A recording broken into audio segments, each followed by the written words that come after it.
Hello everyone and welcome on day 12 of Adeno Cyber. So today's task is going to be focusing on defense in depth. So let's start with the questions. What is the default port for Jenkins? So first things first, you have to start the machine. You go up here, start the machine, the green button.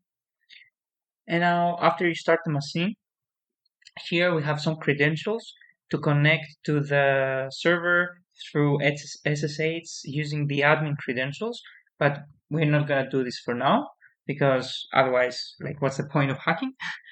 So here we have HTTP, the IP address, and 8080.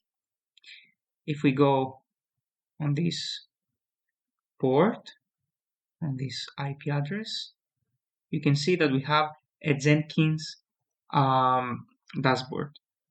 So how are we going to get initial access or like a web cell using Jenkins?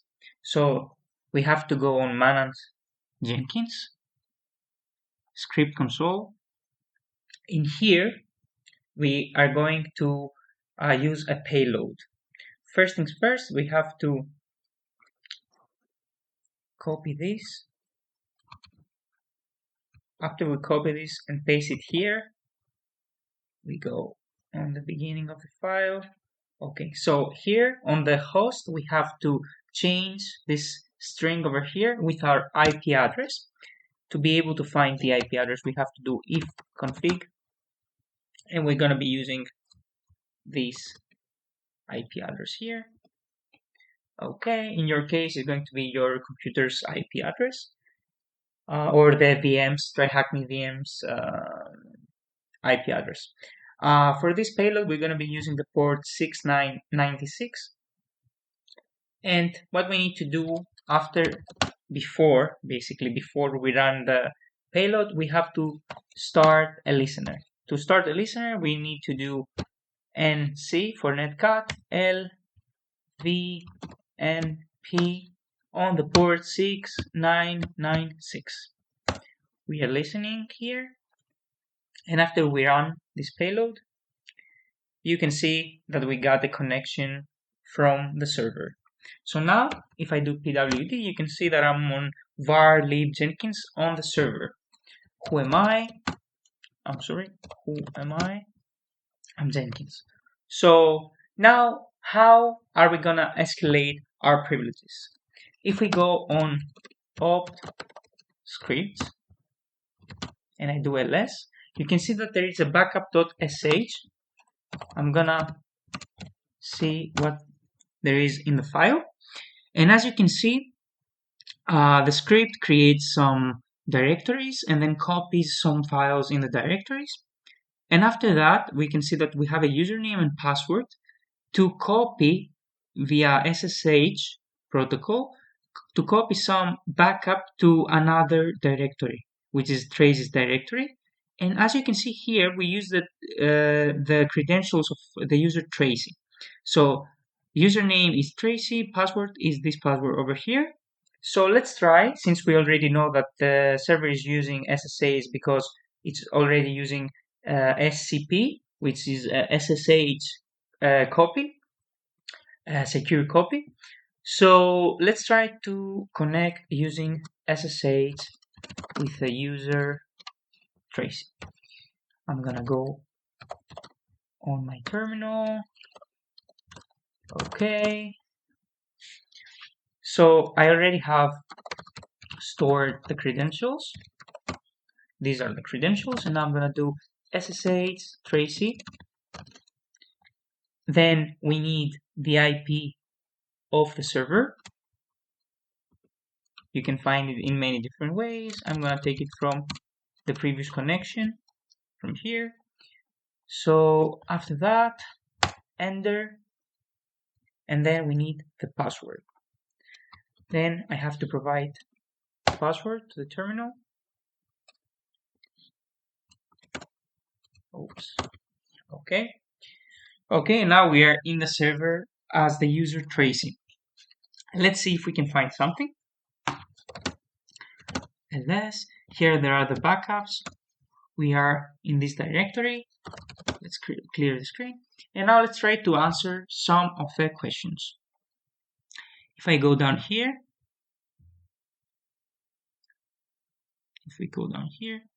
you can see what is the default port for Jenkins. So as you can see, I'm gonna go on the dashboard. As you can see, to connect to Jenkins, we needed to use the IP address of the server and then the port 8080. If you're not sure, you can also Google it or like search on the internet. And you're gonna see that the default port for Jenkins is 8080. So in this case, we were using the default port. It was not changed, but it could be changed through the config file. So that's the answer for the first question. Then what is the password of the user Tracy? The password, we found it already. It's this one. I will have to copy it and paste it here. And then we have, what's the root flag? Okay, so to be able to get the root flag, first of all, let me stop this one because we don't need it anymore. Okay, so to get the root flag, we will need to do sudo -l and then provide the password of Tracy.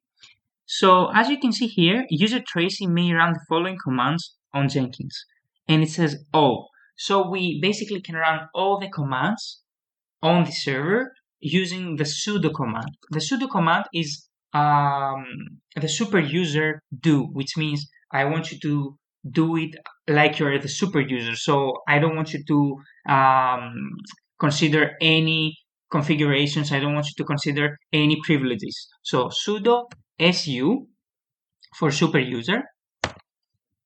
And as you can see, we are now the root on the server Jenkins. So to be able to find the root flag, we'll have to go on root ls, and as you can see, there is a flag.txt file. If we cut the flag, we can get the results. And this is the flag for the third question.